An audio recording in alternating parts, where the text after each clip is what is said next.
ओम शांति। आप भी बोलो ओम शांति, क्योंकि ये ओम शांति शब्द का मंत्र जो है वो बहुत सुखदायी है। अगर ओम शांति का अर्थ आप सिर्फ याद करेंगे ना तो भी आपको बहुत शांति मिलेगी, क्योंकि ओम शांति का अर्थ है मैं शांत स्वरूप आत्मा हूँ। और साथ में जब मैं आत्मा स्वरूप आत्मा हूँ, शांत स्वरूप आत्मा हूँ, तो हमारा पिता जो परमात्मा है उसकी भी महिमा क्या है? शांति का सागर, सुख का सागर है, आनंद का सागर है, प्रेम का सागर है। तो ओम शांति आत्मा रूप में स्थित होने से परमात्मा पिता की भी शांत स्वरूप की स्मृति आती। और तीसरी बात, ओम शांति कहने से हमको याद आता है कि हमारा घर कौन सा है? आत्मा का। वैसे भी देखो दुनिया में कहते हैं 2 दिन का मेला है, चले जाना है, मुसाफिर खाना है, चले जाना है, लेकिन घर कौन सा है? क्या मेला और मुसाफिर खाना ही घर है कि घर हमारा अलग है? तो आत्मा का घर है शांति धाम, जिसको निर्वाण धाम भी कहते हैं, मुक्ति धाम भी कहा जाता है। तो ओम शांति शब्द कभी भी आपके अंदर कभी मन में टेंशन आए, क्योंकि टेंशन का अनुभव मैं समझती हूँ सभी को होगा। कोई ऐसा है जिसको जीवन में टेंशन का अनुभव ही नहीं हुआ हो? वो हाथ उठाओ, इनाम देंगे। कोई नहीं। अच्छा, टेंशन फ्री होने तो चाहते हो ना? अच्छा, तो जब भी मन में टेंशन आवे उस समय जैसे आग लगती है ना, तो आग के समय क्या याद आता है? पानी। ऐसे जब आपके मन में किसी भी प्रकार का टेंशन आवे तो आप ओम शांति का अर्थ याद करना। मैं कौन? मैं शांत स्वरूप आत्मा हूँ, मैं फलाना नहीं हूँ। आज अगर हम किसे भी पूछते हैं भाई जी आप कौन हो, तो इतनी बड़ी अपनी ऑक्यूपेशन सुनाएंगे, मैं फलाना हूँ, मैं फलाना हूँ, मैं फलाना हूँ। लेकिन हम आपसे क्वेश्चन पूछते हैं कि जो मैंने पूछा आप कौन हो, और आपने परिचय अपना सुनाया, तो ये क्या आपका परिचय है या आपके शरीर का परिचय? किसका परिचय? आप सारे दिन में देखो 2 शब्द आप बहुत यूज करते हो, न चाहते भी यूज करते हो। एक है मैं, दूसरा है मेरा। ये तो सब करते ही हो ना? हाँ? अच्छा, तो मैं और मेरा अलग होता है या एक होता है? अलग होता है। अच्छा, शरीर के लिए मानो आपके हाथ में आज दर्द है, तो आप क्या कहते हो? आज मेरे हाथ में दर्द है या मैं हाथ में दर्द हूँ? क्या कहते हो? मेरे हाथ में दर्द है ना, तो शरीर क्या हो गया, मेरा हो गया ना। लेकिन मेरे का मालिक कौन? सारा दिन मैं शब्द बोलते हैं, लेकिन आखिर भी वो मैं है कौन? तो मैं मालिक हूँ इस शरीर का। और मैं मालिक कौन हूँ? मैं हूँ आत्मा। जो कहा जाता भी है, बिरकुट्टी के बीच में चमकता है अजब सितारा। वो आत्मा ज्योति बिंदु है, सितारे समान है, जो चमकता ही रहता है। तो मैं आत्मा हूँ, और आत्मा है ही शांत स्वरूप। नहीं तो आप सोचो, आपको शांति क्यों प्रिय लगता है, अशांति क्यों नहीं प्रिय लगती है?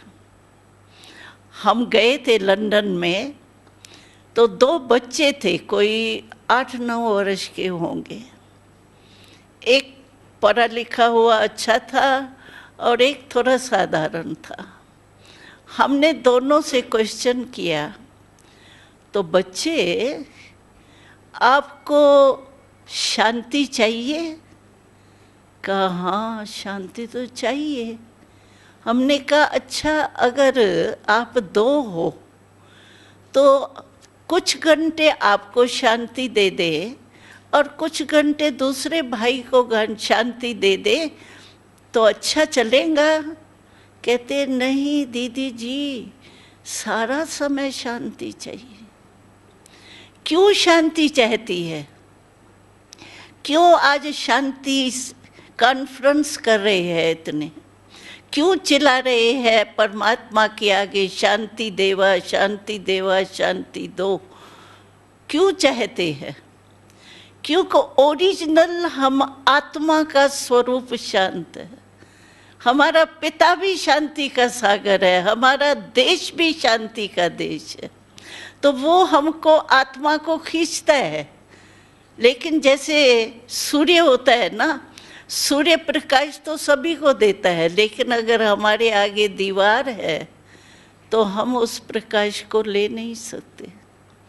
इसी रीति से मैं आत्मा हूँ और मैं शांत स्वरूप हूँ। ये स्मृति आने से जैसे टेंशन आता है ना, तो ये स्मृति क्या करेंगी, जैसे यहाँ अंधकार समझो अभी अभी हो जाता है, तो हम क्या करते हैं, स्विच ऑन कर देते हैं, रोशनी आ जाती है, अंधकार आप ही भाग जाता है। कोई टोकरे भर के हमको अंधकार को फेंकना नहीं पड़ता, ऑटोमेटिकली रोशनी से अंधकार भाग जाता है। इसी रीति से अगर हमारा अटेंशन आत्मा और परमात्मा के तरफ चला जाता है तो टेंशन स्वतः ही खत्म हो जाता है। हमको शिव बाबा ने एक बारी बहुत अच्छी बात, सिंपल बात सुनाई।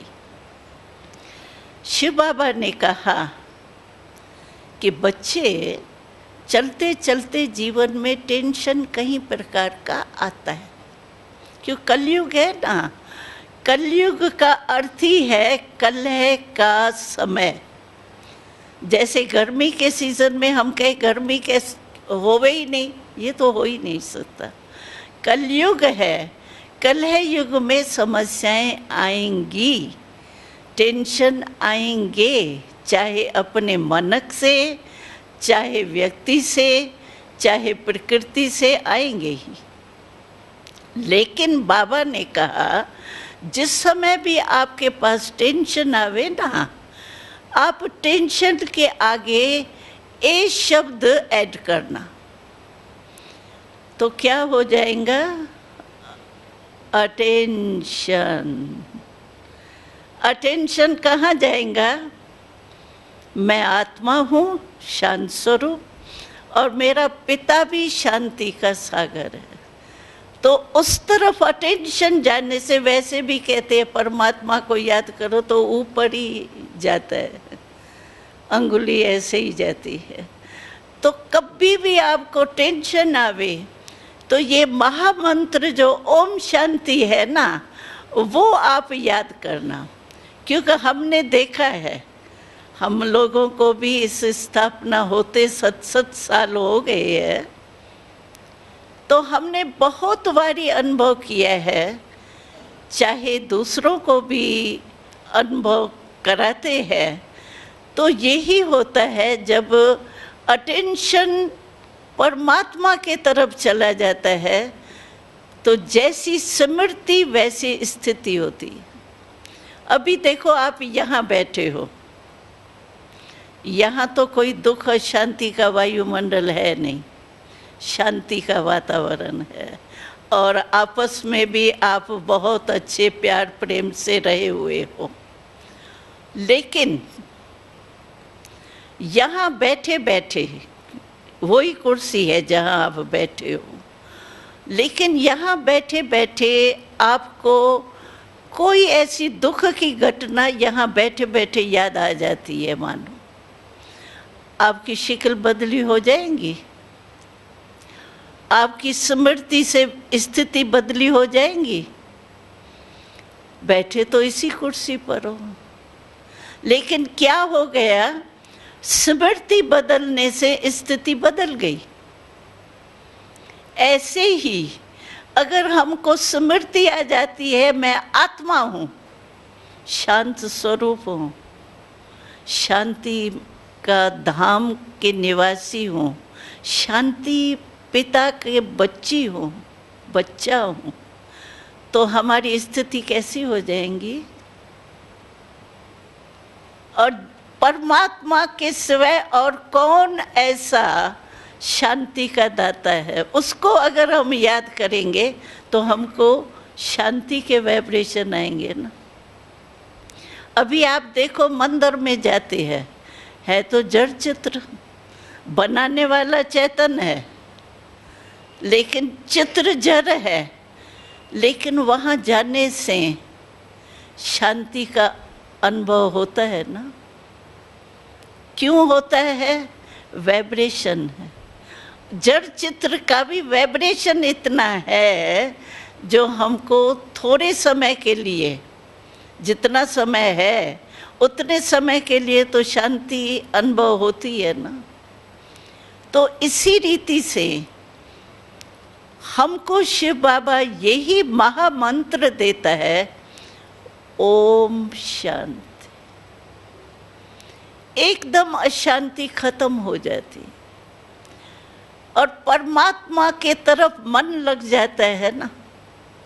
क्योंकि मैं आत्मा शांति स्वरूप हूँ, तो क्या याद आएगा आत्मा को? ये शरीर पदार्थ जो भी है या संबंध जो भी है वो शरीर के है ना। अगर परमात्मा की याद आएंगी तो हमको आत्मा समझने से परमात्मा ही याद आएगा और कोई याद नहीं आएगा। और हमारी स्थिति कैसी हो जाएगी? शांत स्वरूप। हम कहते हैं इतना पीस कॉन्फ्रेंस कितना खर्चा कर रहे हैं, लेकिन हो क्या रहा है? पीस हो रही है या पीसेस हो रहे हैं? पीसेस की दुनिया है आज तो। कोई भी अखबार खोलो, कोई भी कुछ न्यूज़ सुनो, तो मृत्यु के सिवाय तो कोई दिन मैं नहीं समझती हूँ कि कोई दिन आजकल होगा जिसमें कोई मृत्यु की खबर नहीं होगी।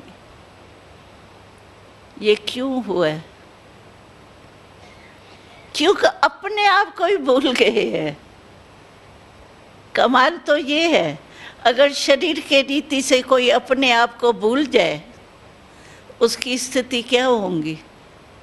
सुखी हो सकता है? तो हम भी अपने आप को भूल गए हैं, और शिव बाबा आके यही हमको अध्यात्मक नॉलेज देता है। 2 शब्दों की अध्यात्मक नॉलेज है, और कोई ज़रूरत नहीं है इतना बैठ कर के पढ़ने की, अभ्यास करने की। बस सिर्फ मन में ये 2 शब्द अध्यात्मक है, मैं आत्मा हूँ और परमात्मा का बच्चा। लेकिन कारण क्या है? परमात्मा क्यों नहीं पिता है? हम मदुरै में गए थे, वहाँ टॉपिक थी परमात्मा का प्यार प्राप्त करें। तो हमने क्वेश्चन किया, परमात्मा हमारा पिता है और बच्चा कहता है परमात्मा का प्यार नहीं है। लौकिक रीति से एक जन्म का पिता, उसको अगर कोई बच्चा जाके कहे अच्छा बच्चा हो, नालायक हो तो बात ही दूसरी है, लेकिन अच्छा बच्चा हो, आज्ञाकारी बच्चा हो, वो कह सकता है पिता को तो पिताजी आपका प्यार ही नहीं पता है। और परमात्मा हमारा जन्म जन्म का पिता है, एक जन्म का पिता नहीं है, जन्म जन्म का पिता है। और उसका प्यार हमें प्राप्त नहीं हो सकता। क्यों? क्यों वंचित है परमात्मा प्यार के? कारण क्या है? कि अपने को आप ही भूले हुए, क्योंकि परमात्मा शरीर का पिता है ही नहीं। हम बाबूजी को भी सुना रहे थे, तो आज कहीं लोग कंप्लेन करते हैं कि हम परमात्मा को याद करते हैं, लेकिन परमात्मा याद आता ही नहीं है। और ही चलते फिरते कभी भी याद आ जावे, जब बैठते हैं ना तो और ही संकल्प चलते हैं खाली में। क्यों? हमारे जन्म जन्म का पिता, सुखदाता, शांतिदाता, आनंददाता, प्रेम दाता, अविनाशी, उसकी याद नहीं आती। क्यों? क्या हमने कसूर किया है जो परमात्मा को हम याद करते चाहते हैं, लेकिन परमात्मा याद नहीं आता? गलती करते हैं, छोटी सी गलती है, इस गलती को आज खत्म कर देना मेहरबानी करके।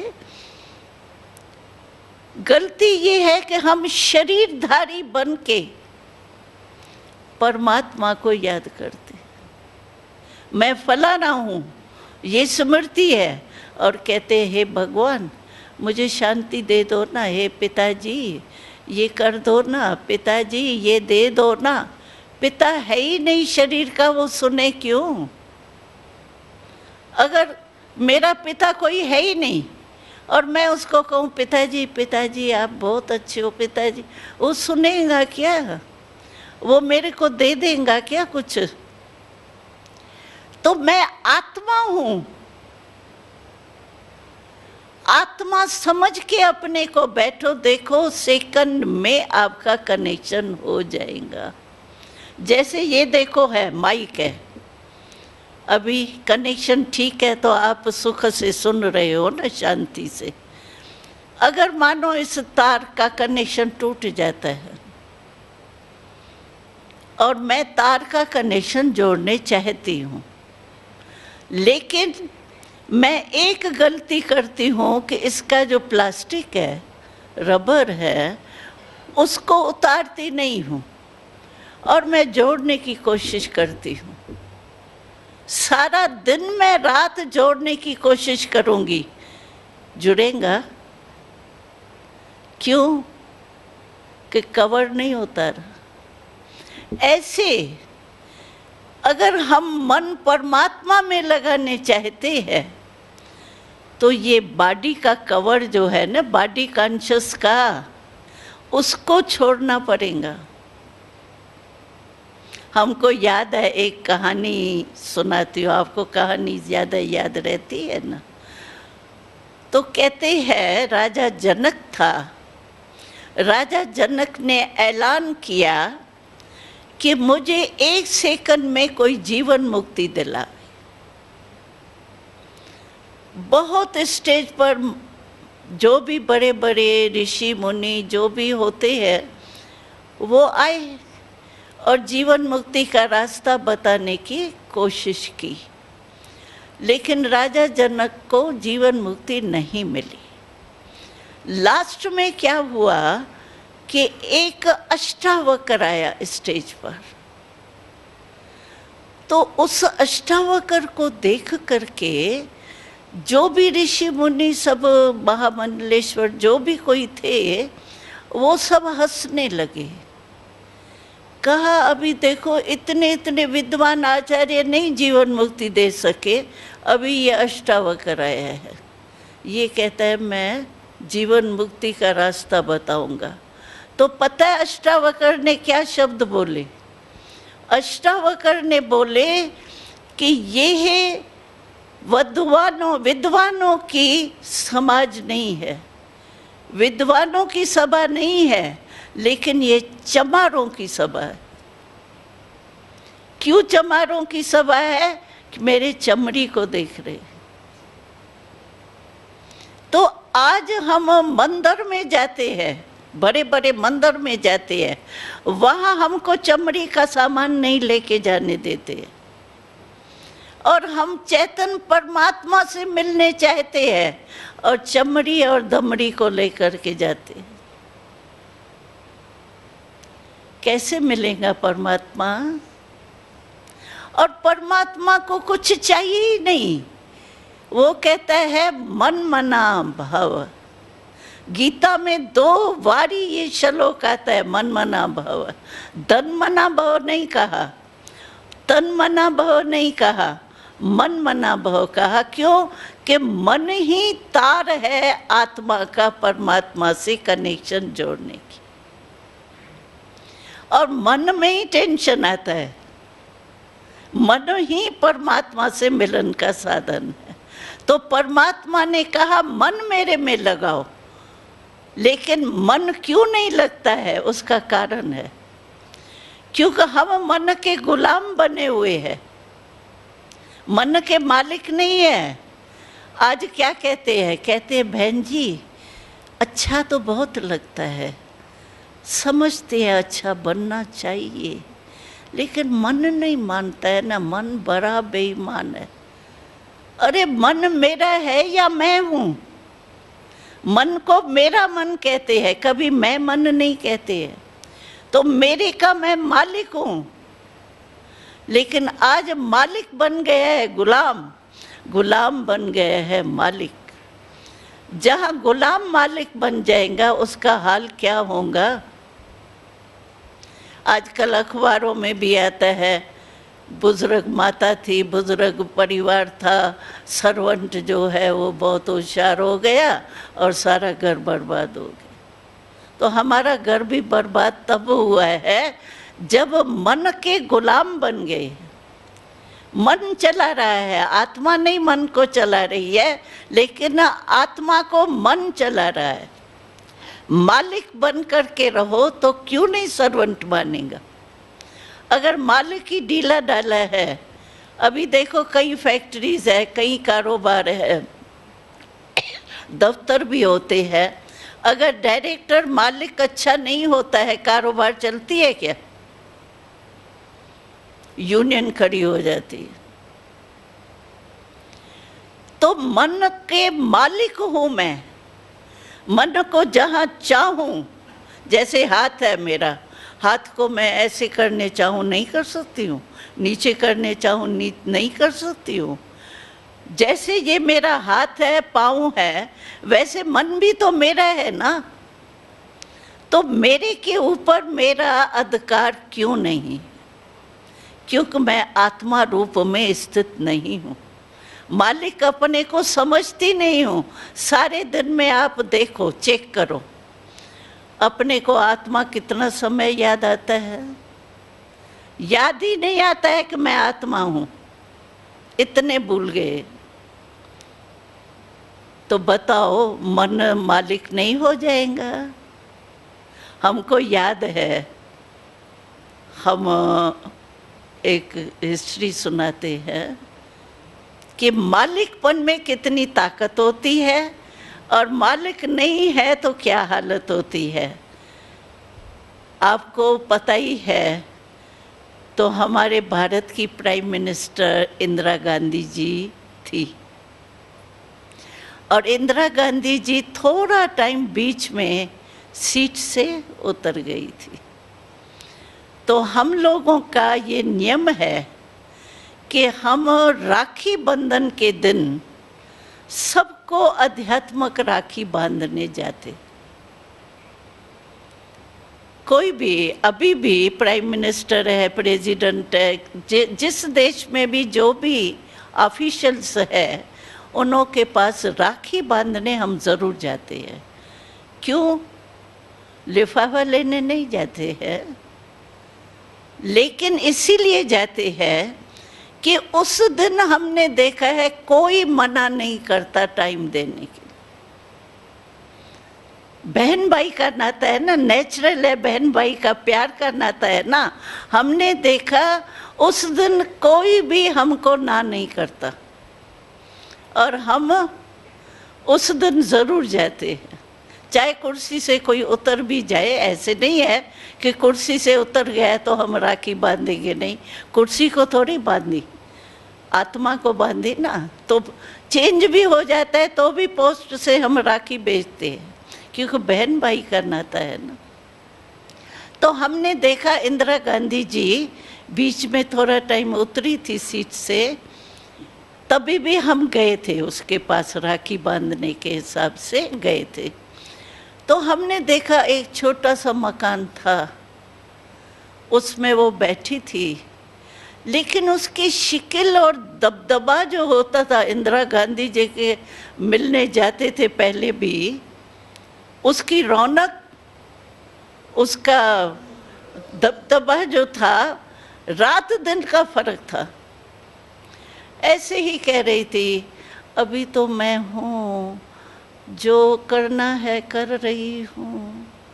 बात करने में भी ताकत नहीं थी, और यही कह रही थी अभी क्या कर सकती हूँ। और जब सीट पर होगी थी, तभी आर्डर करे कोई नहीं माने तो, और सीट से उतरी, मालिकपन छूटा, तो देखो क्या हाल हुआ। हमारा भी ऐसा हाल हो गया है। हम आत्मा मन के गुलाम हो गए हैं, इसीलिए जो चाहते हैं वो हो नहीं सकता है। किसी से भी पूछो आपको अशांति चाहिए, कोई नहीं कहेगा अशांति चाहिए, लेकिन रहता अशांति है। जो चाहते हैं वो नहीं। हम तो एक बात पूछते हैं सिर्फ, छोटी सी। आज एक बात देखो, क्रोध को उठाओ। क्रोध है क्या? मनुष्य 6 फुट का है, और क्रोध होता है जीभ से। जीभ 2.5 इंच की है। 6 फुट का मनुष्य 2.5 इंच के जीभ पर कंट्रोल नहीं कर सकता। कर सकता है? आप में से कोई है जो क्रोध को जीते? हाथ उठाओ। हाँ? क्या है 2.5 इंच की जीभ?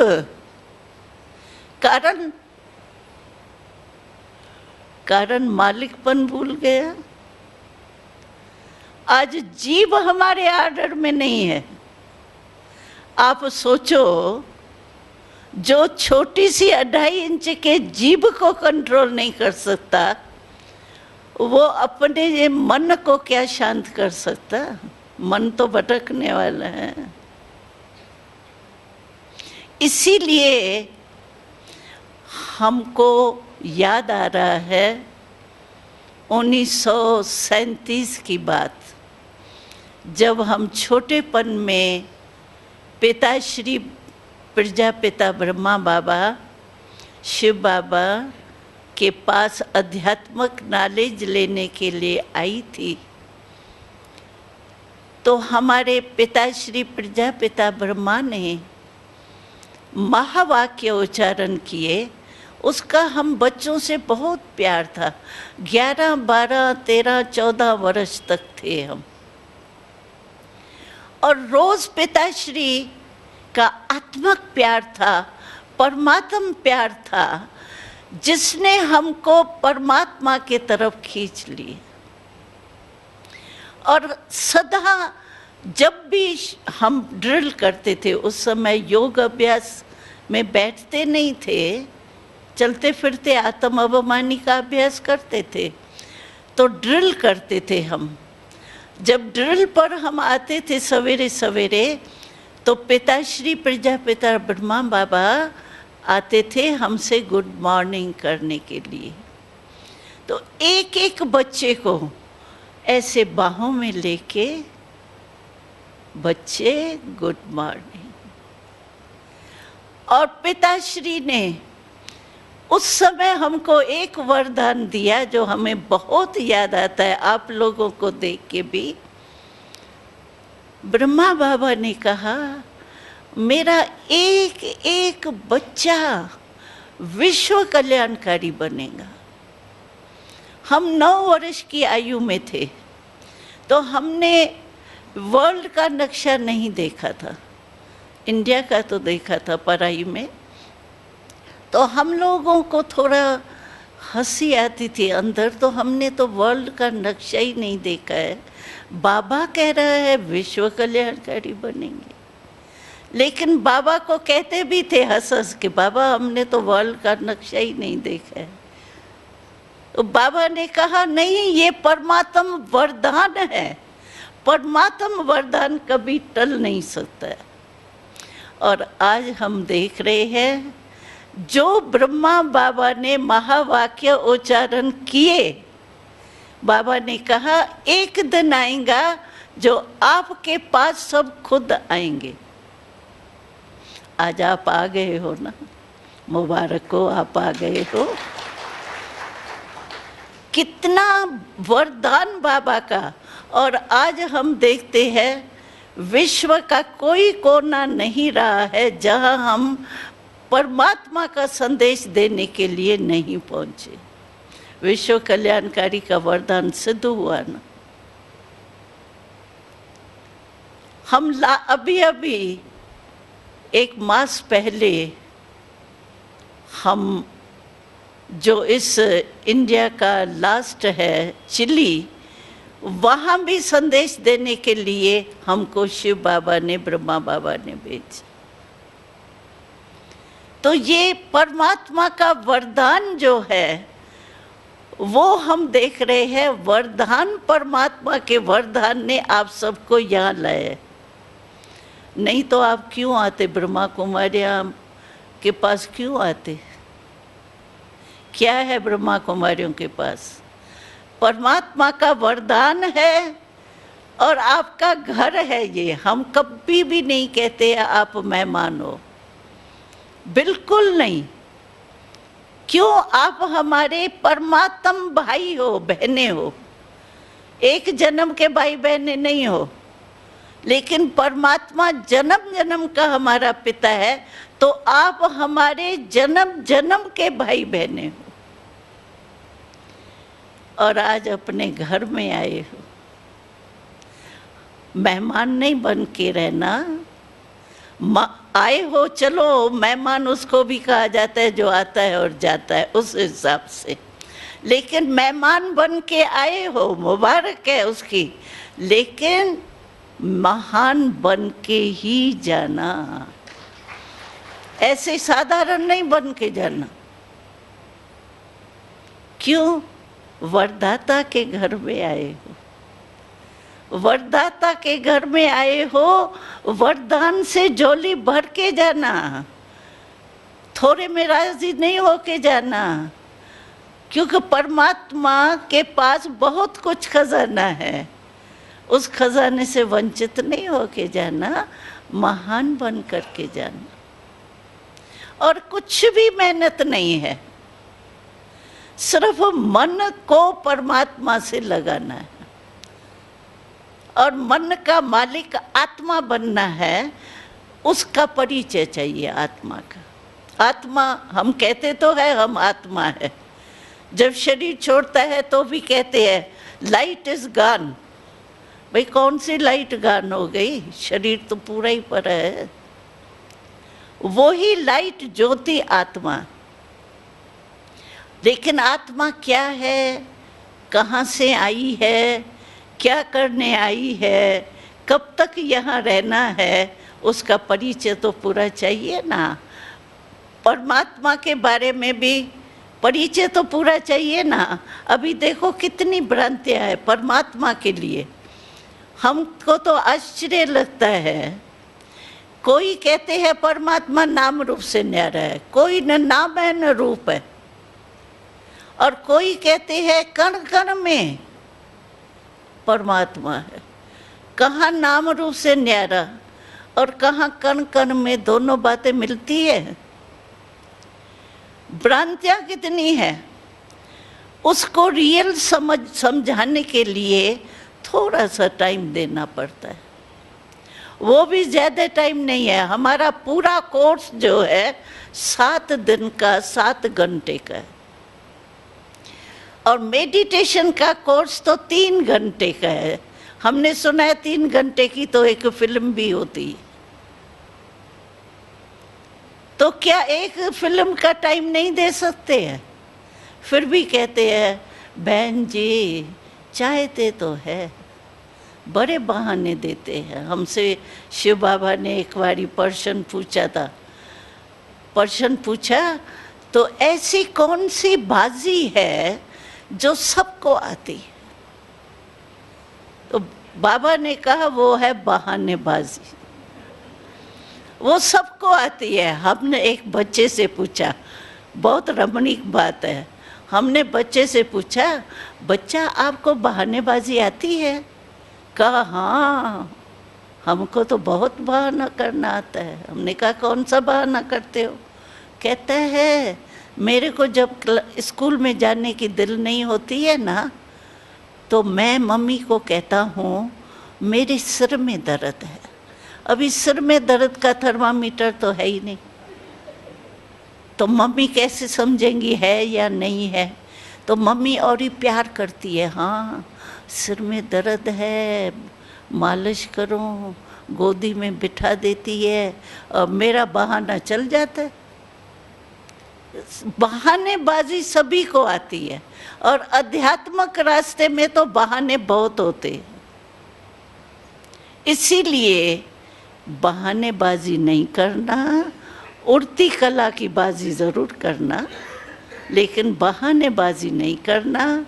थोड़ा सा समय निकाल करके, मैं अपने बहन के नाते से, हुज्जत से आपको कहती हूँ, हो मेरे भाई मेरी बहनें, आप आए हो तो ये समय ज़रूर सफल करना, और सफलता हमारा जन्म सिद्ध अधिकार। सिर्फ एक बात, आप 2 भाषाएं होती है देखो, एक होती है दृढ़ संकल्प की भाषा, और दूसरी होती है कमजोर भाषा। और दृढ़ भाषा क्या है? भाषा क्या है? जो भी संकल्प किया ना, करना ही है। हाँ, हम गए थे ना यहाँ साउथ अमेरिका में, तो वहाँ भाषा नहीं समझते थे। हम कहते थे ना पक्का इरादा करो, पक्का, तो वो कहते थे पक्का कहना आता ही नहीं है। तो उन्होंने कहा हम जब आप कहेंगे ना पक्का, तो हम ये करेंगे पक्का, आप समझ लेना हमारा पक्का है। तो आप भी पक्का करना, इतना तो करो, पक्का, हाँ पक्का पक्का। तो दृढ़ भाषा है करना ही है, और कमज़ोर भाषा है बहन जी कोशिश करेंगे, करना तो चाहते हैं, सोचेंगे, देखेंगे। ये गे नहीं करना, गे छोटे बच्चे करते, करना ही है, चाहे मरना पड़े चाहे जीना पड़े, लेकिन करना ही है। जब देश के सिपाही इतना दृढ़ निश्चय करते हैं, मरे या मारे लेकिन देश की कल्याण करेंगे, तो आपको अपने देश के वासियों भाई बहनों से प्यार नहीं है? उसके लिए सुखमय संसार नहीं बनाएंगे? बनाएंगे ना। तो दृढ़ संकल्प करो, दृढ़ संकल्प सफलता की चाबी है। मैं आज परमात्मा पिता के तरफ से आपको एक ये चाबी देती हूँ सफलता की, दृढ़ता संभाल के रखना, क्योंकि ये माया जो है ना उसको भी ये चाबी बहुत अच्छी लगती है, चोरी बहुत जल्दी कर लेती है। इसलिए दृढ़ता की चाबी अपने साथ गिफ्ट में लेके जाना, छोड़ के नहीं जाना, यहाँ लेके जाना। कोई भी काम करो, हम कहते हैं आप टाइम टेबल बनाते हो, पहला दूसरा तीसरा नंबर देते हो ना काम में, पहला नंबर किसको देते हो? जो ज़रूर करना है, और वो कर भी देते हो ना। क्यों? दृढ़ संकल्प है, करना ही है। तो दृढ़ संकल्प करेंगे तो सब सफलता की चाबी आपकी लग जाएंगी और सफलता ज़रूर प्राप्त होंगी। ये हम एक का अनुभव नहीं है, लेकिन देश विदेश में 9 लाख परिवार सफलता के चाबी से अपनी जीवन को सफल बना रहे हैं। इसीलिए हम आपको भी यही कहेंगे कि मेरे भाई बहनें, सफलता का अधिकार अवश्य परमात्मा पिता से प्राप्त करना। ओम शांति।